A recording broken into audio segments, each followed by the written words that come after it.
L'exode rural, l'évolution des activités, la désindustrialisation de notre pays, la concentration des populations dans les villes, la disparition de certains services à la campagne, et quand je dis services, ça peut être des services de l'État, ne nous cachons pas la réalité, mais ça peut être aussi le boulanger qui est parti, le bistrot qui n'existe plus, etc., etc. Et donc, il y a en plus une évolution de la société avec un vieillissement de notre population. Il y a parfois un enclavement, j'ai bien retenu ce mot depuis que je suis dans le Gers, qui est un sentiment partagé par beaucoup d'élus. Et donc, tout cela est une réalité. Et maintenant, c'est comment on se sort de la situation, comment on répond aux problèmes. Et c'est pour ça que vous, maire, vous êtes, je dirais, aux premières loges, parce que, au fond, la fonction de maire, c'est la fonction de la proximité.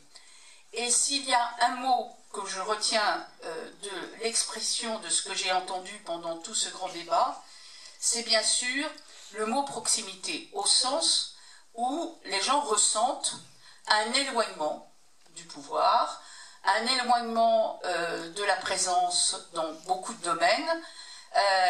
Je vais prendre un autre exemple qui est cité dans tous les départements que je traverse, c'est par exemple la présence médicale sur les territoires, qui est un sujet très sensible. Mais je crois que les intercommunalités jouent leur rôle aussi. Simplement, il faut savoir ce qu'on fait des intercommunalités. Si ce sont des intercommunalités de projets, si ce sont des intercommunalités de services publics, je dirais on peut concevoir les deux, cela dépend des territoires. Mais en tout cas, je crois que si on veut rapprocher les maires et donc les citoyens de leur intercommunalité, il faudra peut-être cependant envisager à la marge des réformes pour faire en sorte que les intercommunalités, ou plus exactement que les maires, soient mieux associés qu'ils ne le sont aujourd'hui.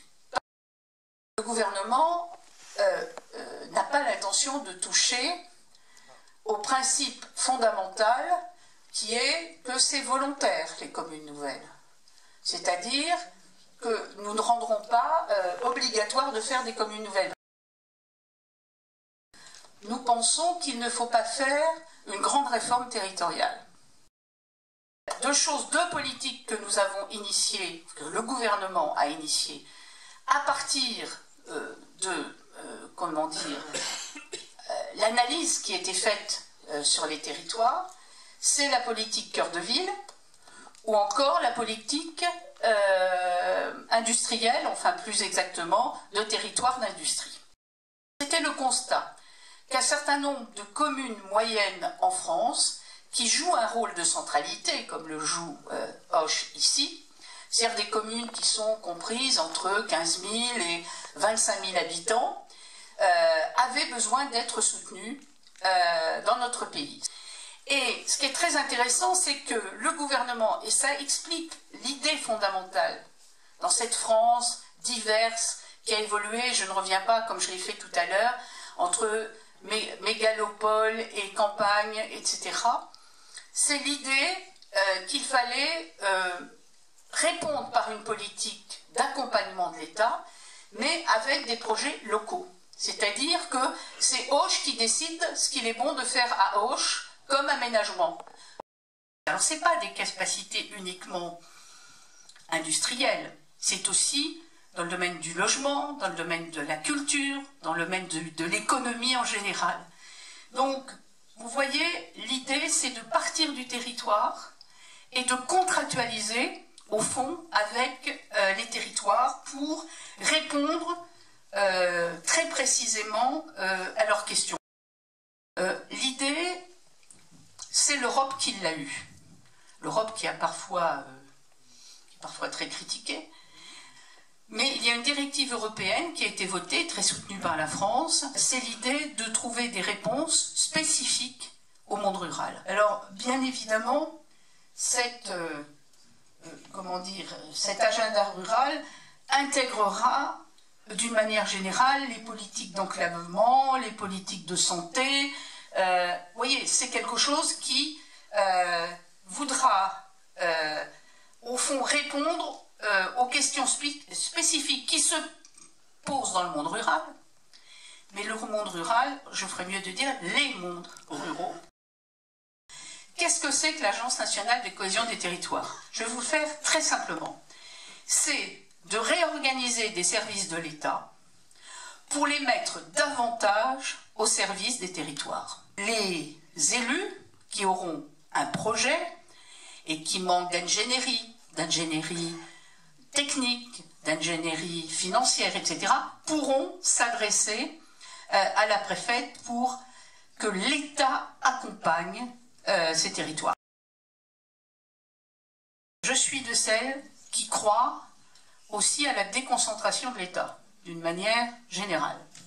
Je suis sûre que les élus sont attachés aux libertés locales, mais sont aussi attachés à la présence de l'État sur les territoires.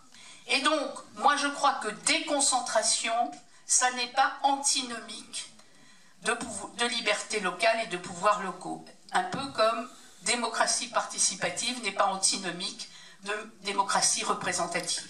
Je crois que les Français sont très attachés, très ancrés dans leur territoire, très attachés aux libertés locales, très attachés à leurs spécificités. C'est pour ça que je crois à la politique de différenciation, de contractualisation que je vous ai exprimée tout à l'heure, qui part des territoires, avec un État qui n'est plus un État prescripteur, mais un État accompagnateur, facilitateur des politiques locales.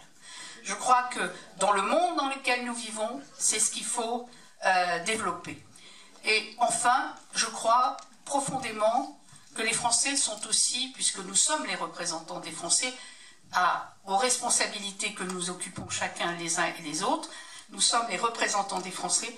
Je crois que les Français sont très attachés aussi à un État fort et qui assure avec fermeté sa présence, qui assure l'ordre aussi avec fermeté. Et je pense que, au fond, mesdames et messieurs les élus, je crois que la France est un équilibre subtil entre ce qu'on appelle les Girondins et les Jacobins. Je vous remercie.